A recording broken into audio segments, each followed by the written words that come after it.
The moment Alexander Hartwell stepped out of his black Bentley, he knew something was terribly wrong.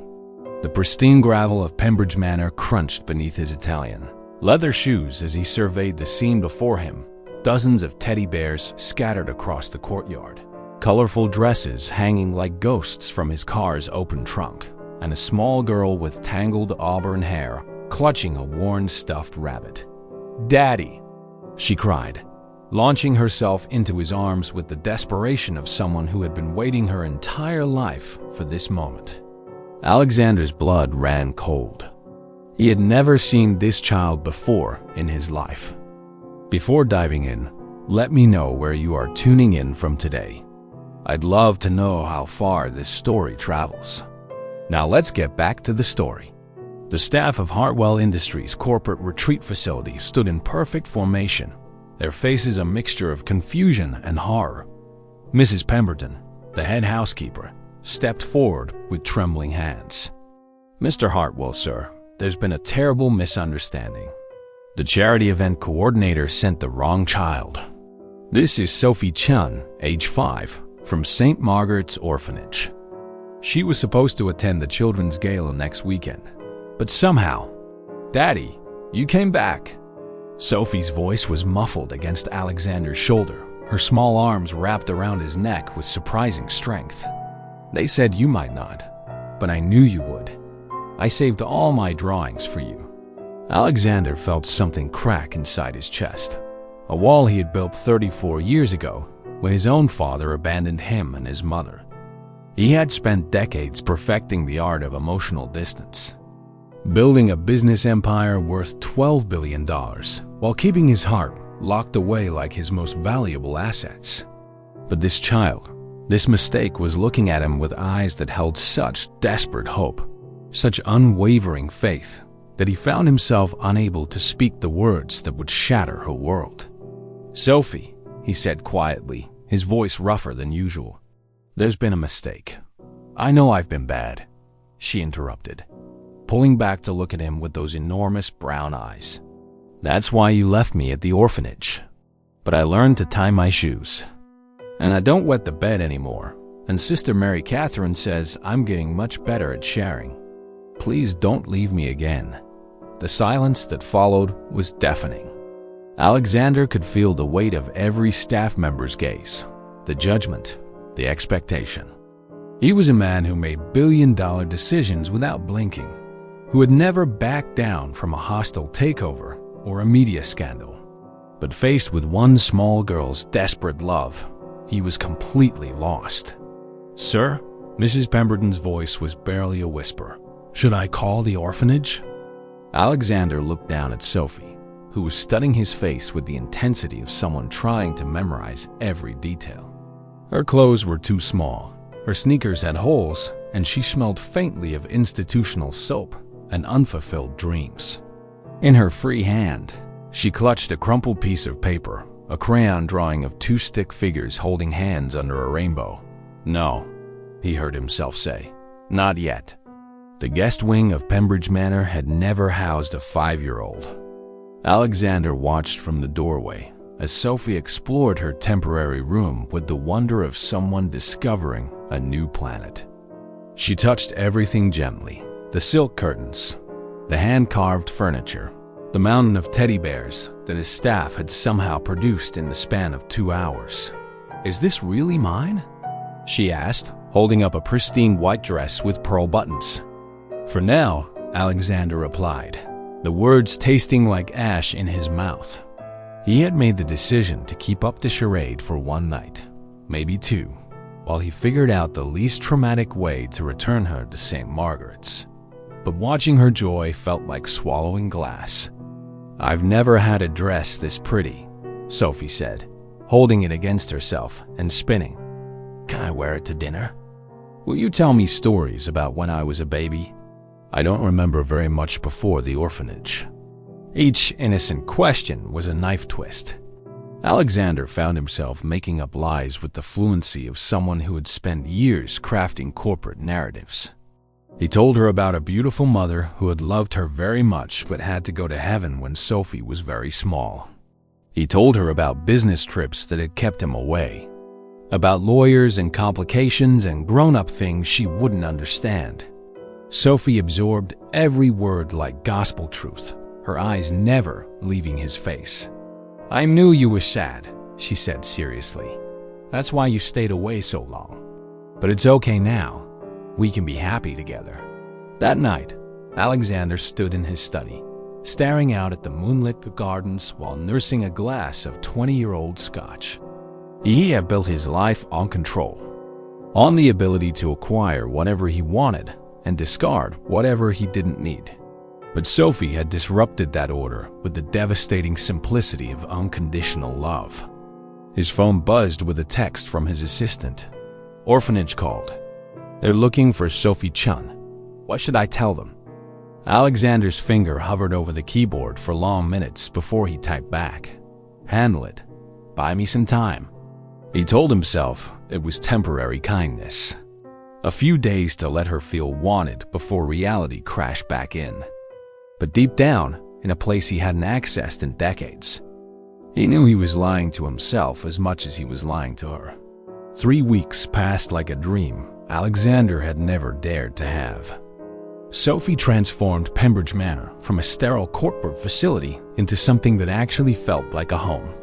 Her laughter echoed through halls that had only ever heard the sound of business meetings and strategic planning sessions. She insisted on having breakfast with him every morning, chattering about her dreams while she methodically arranged her cereal into color-coded piles. She drew pictures constantly, always the same 2 figures under a rainbow, but with increasing detail and sophistication. She had claimed the window seat in his study as her own, curling up there each afternoon while he worked, content just to be in the same room. "Daddy," she said one evening as he tucked her into bed, "why do you look sad sometimes?" Alexander paused in adjusting her blankets. "What makes you think I look sad?" "Your eyes," she said simply. "They're the same as mine were at the orphanage. Like you're waiting for something that might never come."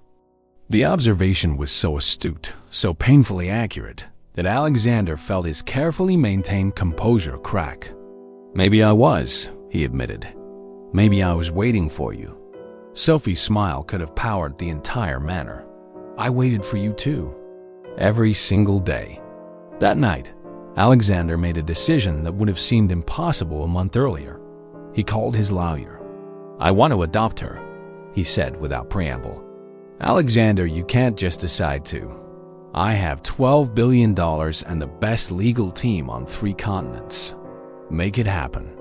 But even as he spoke the words, a nagging voice in the back of his mind whispered that he was missing something crucial. The adoption agency had been strangely cooperative, almost eager to facilitate the process.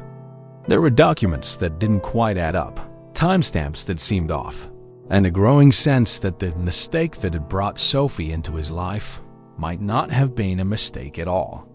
Alexander's private investigator, Marcus Webb, was the kind of man who could find Jimmy Hoffa if you gave him enough time and resources.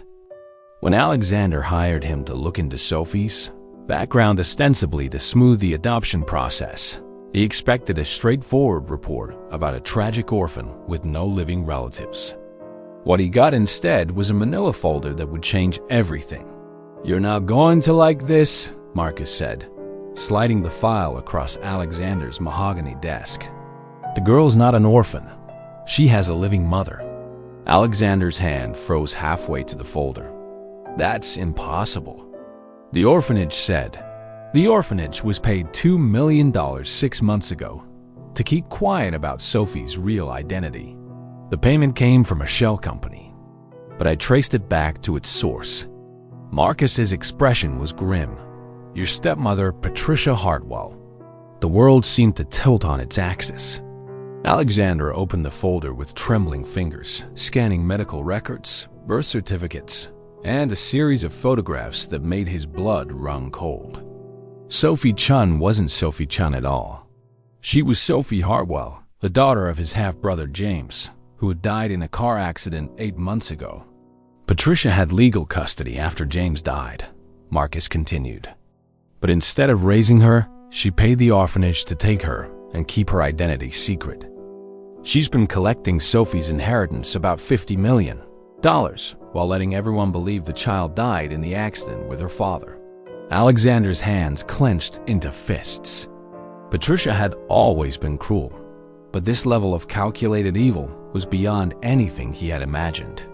She had let a child, his brother's child, his own niece, believe she was unwanted and abandoned, all for money. "There's more," Marcus said quietly. "The mistake that brought Sophie to you, Patricia orchestrated it. She's been having you followed, looking for leverage.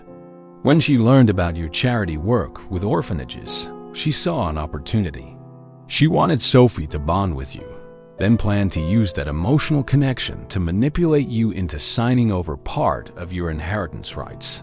The rage that filled Alexander was unlike anything he had ever experienced. It was white-hot and consuming, a fury that made his previous business vendettas look like playground squabbles. But underneath the anger was something even more powerful, a fierce, protective love for the child who was sleeping peacefully upstairs, unaware that her entire world was about to change again. Patricia Hartwell arrived at Pembridge Manor 3 days later, dressed in designer black and wearing the expression of someone who believed she held all the cards. Alexander met her in the main parlor, with Sophie safely upstairs with Mrs. Pemberton, who had been briefed on the situation and was prepared to keep the child occupied. "I hear you've grown attached to the little foundling," Patricia said, settling into a leather chair with predatory grace. "How touching. Though I suppose I should tell you that she's James's daughter? That you stole her inheritance and threw her away like garbage?" Alexander's voice was deadly calm. "I already know, Patricia. The question is, what did you think was going to happen when I found out?" For the first time in the 20 years he had known her, Patricia looked genuinely surprised. Then, her expression hardened into the calculating mask he remembered from his father's funeral. "You can't prove anything," she said. "And even if you could, what then? You'd take her?" A man who's never had a relationship that lasted longer than 6 months, who works 18-hour days and treats emotions like quarterly reports, should be miserable with you, as opposed to the orphanage where you dumped her. I gave her stability, structure, a place where she belonged with her own kind, instead of pretending to be part of a world that will never truly accept her. The casual racism in Patricia's words made Alexander's vision blur with rage. Her own kind? She's a Hartwell. She's family. Patricia laughed a sound like breaking glass. Family? Alexander, you've spent your entire adult life avoiding emotional attachments. You think playing house for a few weeks makes you father material. What happens when the novelty wears off? When she becomes inconvenient? Will you ship her back to St. Margaret's with a nice donation to ease your conscience? The words hit their mark because they echoed Alexander's own deepest fears. He'd spent decades building walls to protect himself from exactly this kind of vulnerability. What if Patricia was right? What if his feelings for Sophie were just another acquisition, destined to lose their appeal once possessed? "You're projecting," he said finally. "Just because you're capable of abandoning a child doesn't mean everyone is. We'll see." Patricia stood, smoothing her skirt. "I'll give you 6 months before you realize what a burden she really is. When you're ready to discuss more practical arrangements, call me." She paused at the door, delivering her final blow with surgical precision. "Oh, an Alexander?" "She knows, you know. Deep down, she knows you're not really her father. Children always do. The question is, what happens when she stops pretending otherwise?" That evening, Alexander sat in Sophie's room while she worked on another drawing, this one more elaborate than usual, with a house and flowers and what looked like a dog. The comfortable routine they had developed over the past month felt suddenly fragile, like a soap bubble that could burst at any moment. "Sophie," he began carefully, "we need to talk about something important." She looked up from her crayons, and Alexander saw something in her eyes that made his heart sink. Patricia had been right. Sophie knew. Maybe she had always known. "You're not really my daddy, are you?" she said quietly. The question hung in the air like a held breath.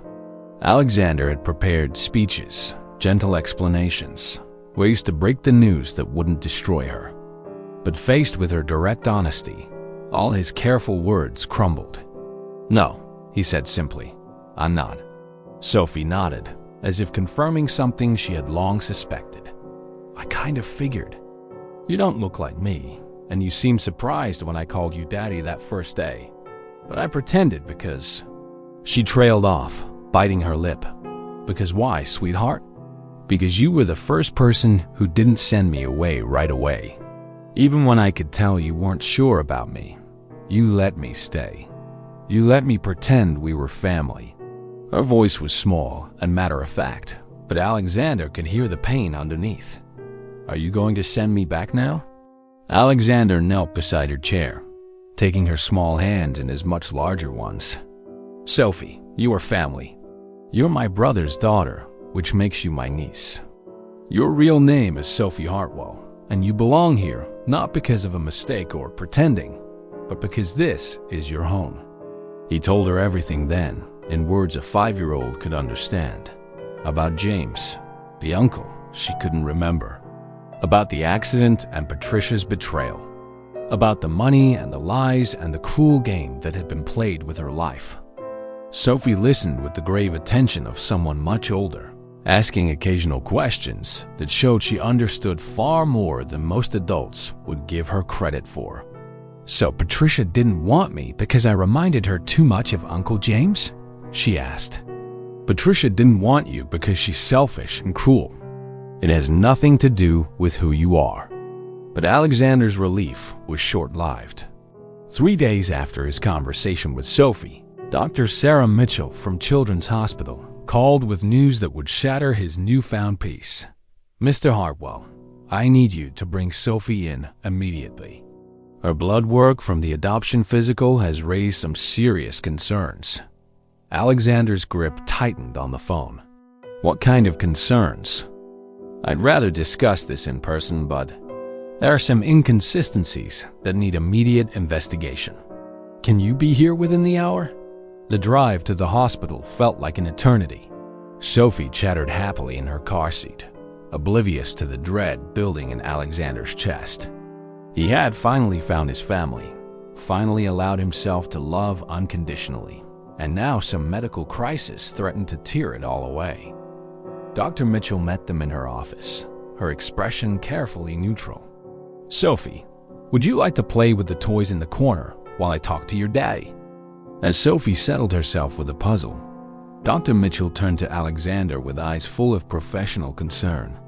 "Mr. Hartwell, the blood tests reveal something extraordinary.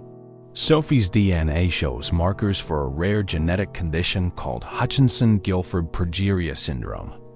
It's a condition that causes rapid aging, and children with this disorder rarely live past their teens."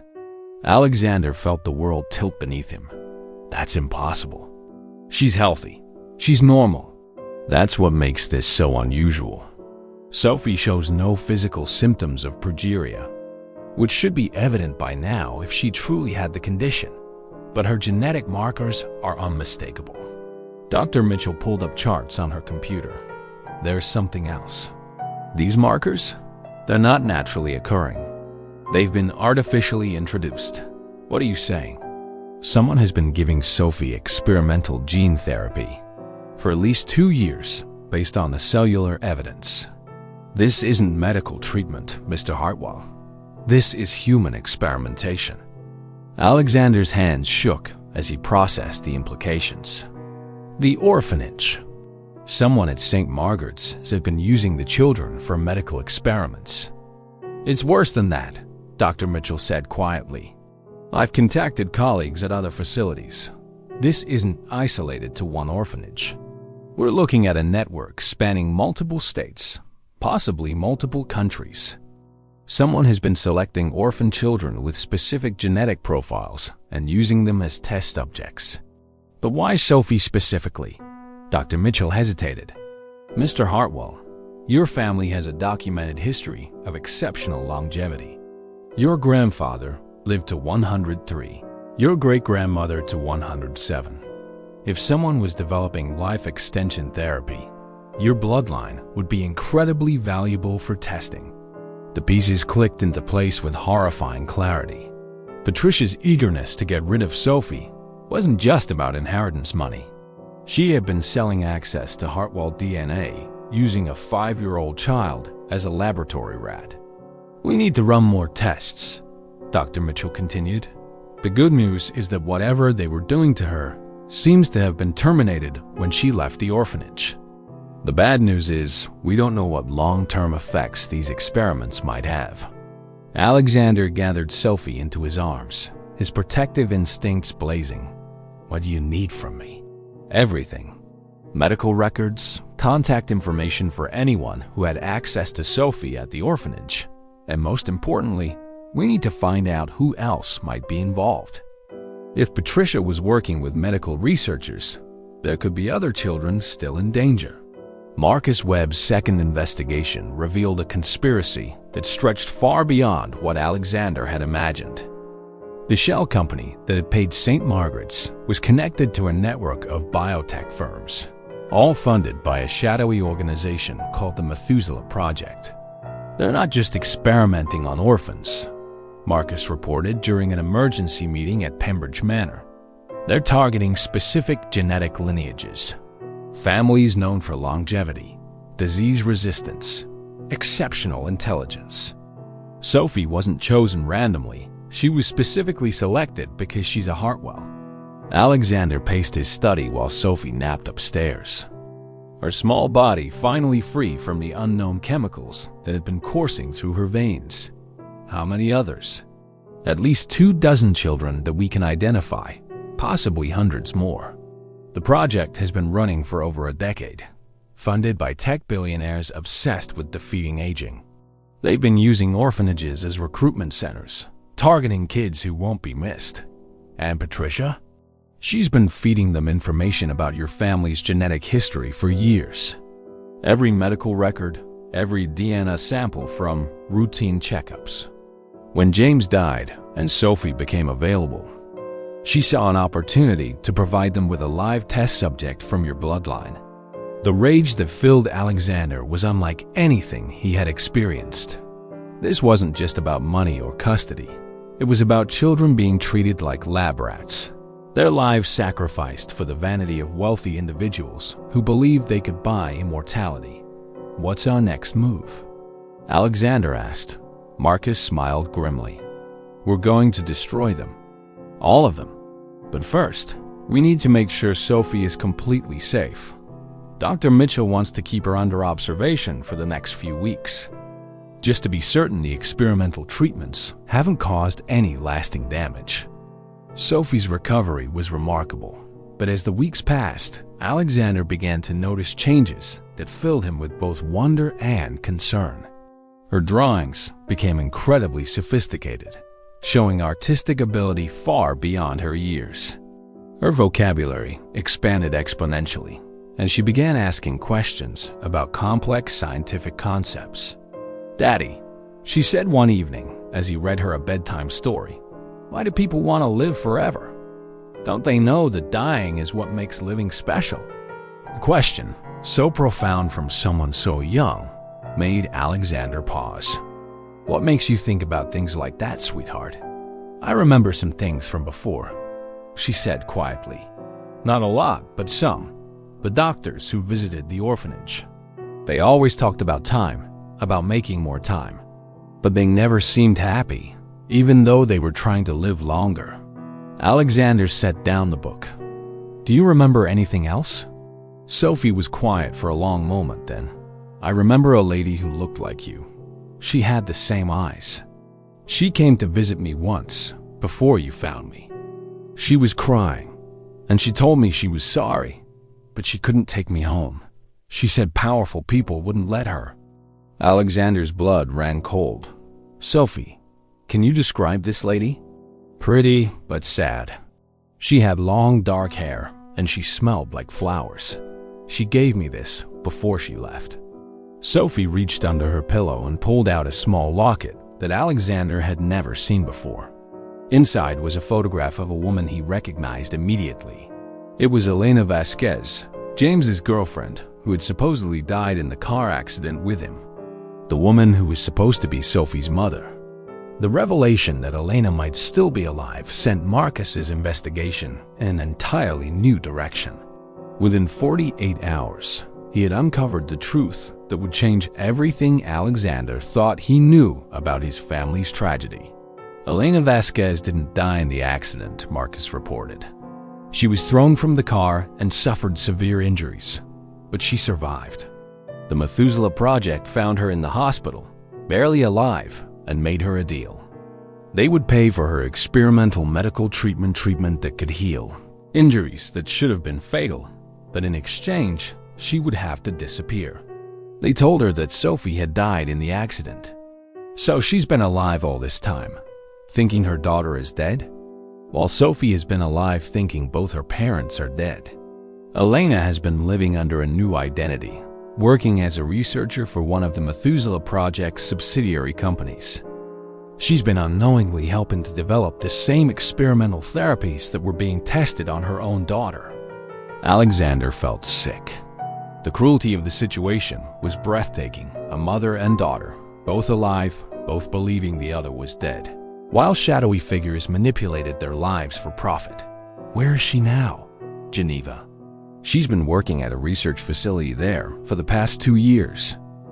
Alexander, she doesn't know Sophie is alive, and she has no idea that her research has been tested on children. We're going to bring her home, Alexander said with absolute certainty. Sophie deserves to know her real mother, and Elena deserves to know her daughter is alive. It won't be simple. The Methuselah Project has invested millions in Elena's research. They won't just let her walk away.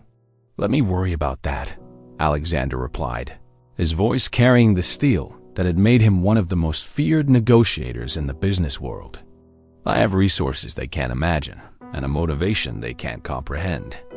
They've been playing games with my family for too long. The meeting took place in a neutral location, a luxury hotel in Geneva, where Alexander had arranged for maximum security and privacy. Elena Vasquez entered the conference room like a ghost, her face gaunt with 2 years of grief and guilt over her perceived failures as a mother. When she saw the photographs of Sophie that Alexander had brought, she collapsed into a chair, sobbing with a pain that seemed to echo from her very soul. She's alive, she whispered, touching the images with trembling fingers. My baby is alive.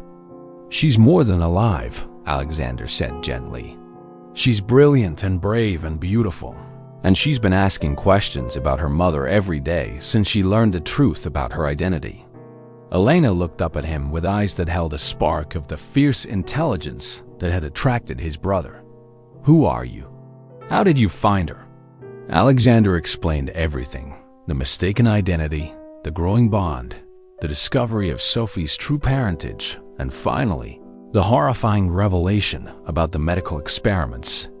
Elena listened with growing horror and rage. They told me she died instantly, she said, her voice breaking. They said it was better that way, that she wouldn't have suffered. I've been living with that guilt for 2 years, thinking that if I had been a better mother, if I had insisted on different safety precautions. Elena, none of this was your fault. These people are monsters who have been manipulating all of us, but that ends now. What about the research? If I disappear, they'll know something is wrong. Alexander smiled grimly. Leave that to me. I've been building a case that will bring down the entire Methuselah Project. By the time I'm finished with them, they'll be too busy defending themselves in court to worry about one missing researcher. 3 days later, Elena Vasquez officially died in a tragic laboratory accident in Geneva.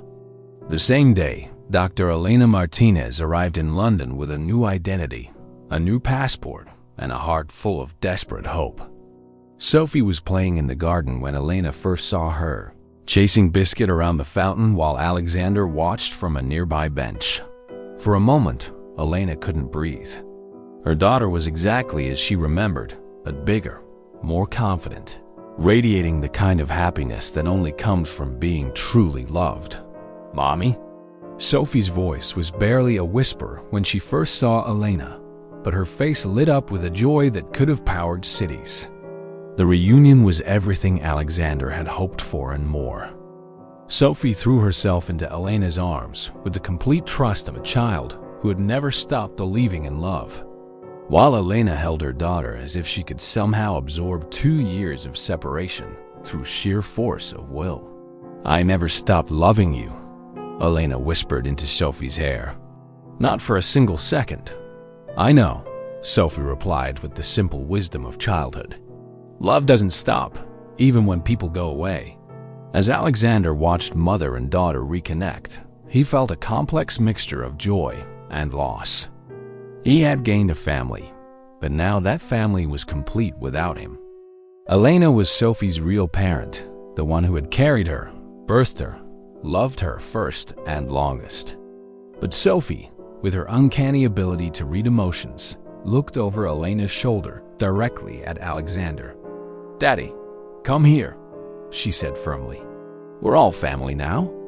And in that moment, as Elena smiled at him through her tears and Sophie held out her hand to pull him into their embrace, Alexander realized that love didn't diminish when shared.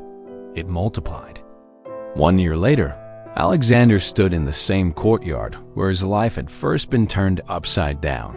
But now it was transformed for a different occasion, a wedding. Elena, radiant in ivory silk, smiled at him from across a garden filled with friends and family who had come to witness their union.